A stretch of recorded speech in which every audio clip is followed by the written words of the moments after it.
Bonjour chers abonnés de Malikouna Foni TV, c'est toujours un plaisir d'être avec vous. Bienvenue dans votre flash d'information.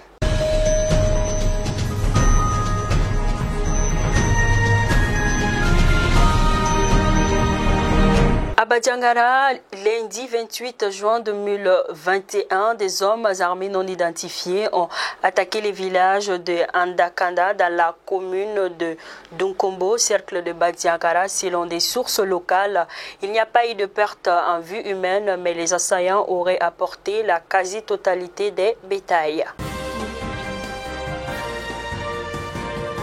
ACAI, un nouveau projet sur la réduction des accidents de la circulation, a été lancé lundi 28 juin 2021 par les jeunes de la Jeune Chambre internationale.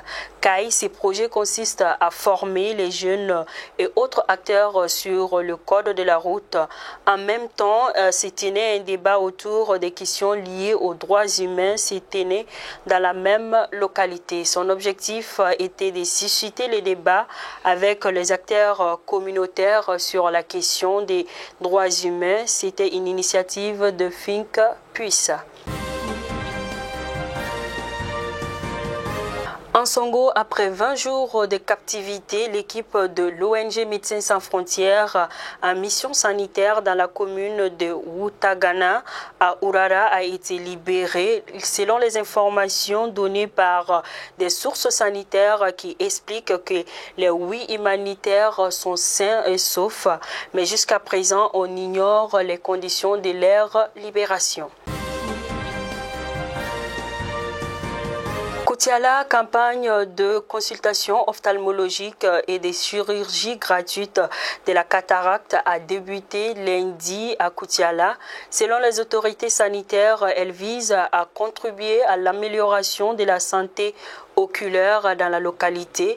L'activité qui va durer une semaine devrait permettre d'opérer au moins des 100 patients et rentre dans le cadre de la stratégie nationale de lutte contre la cécité. Elle est organisée par le Programme national de santé oculaire PENSO et financée par la Banque islamique de développement. Bafoulamé, 33 agents de déclaration et officiers d'état civil du district sanitaire de Bafoulamé ont entamé lundi 28 juin 2021 une session de formation. Cette session vise à renforcer les capacités des participants en matière de déclaration des naissances et de faciliter l'obtention du document à la population.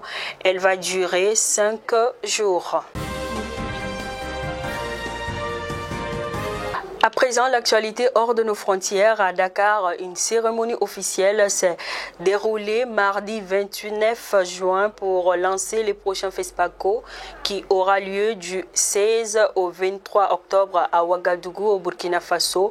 Le Sénégal est l'invité d'honneur de la 27e édition du Festival panafricain du cinéma et de la télévision. Initialement prévu en février, ce grand rendez-vous culturel a été reporté à cause de la pandémie de Covid-19. Au Tchad, une quarantaine de partis politiques ont réaffirmé leur alliance avec le mouvement patriotique du salut MPS. Les partis fondés par Fé Idriss Déby Itno lors d'un point de presse mardi 29 juin. Un soutien détail pour ces partis restés au pouvoir pendant 30 ans et qui doit aujourd'hui repenser sa stratégie sans son fondateur. D'autres alliés font en revanche défection. Enfin, pour terminer cette page d'information en RDC, des pourparlers entre le ministère de l'économie et le patronat semblent porter fruit. Déjà, quelques avancées peuvent être constatées.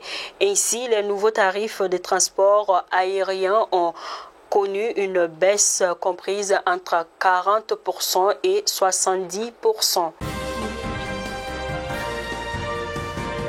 Ainsi, c'est tout pour votre flash d'information. Je vous donne rendez-vous pour un autre numéro. Merci de rester bien fidèle à Malikouna Foni. Merci.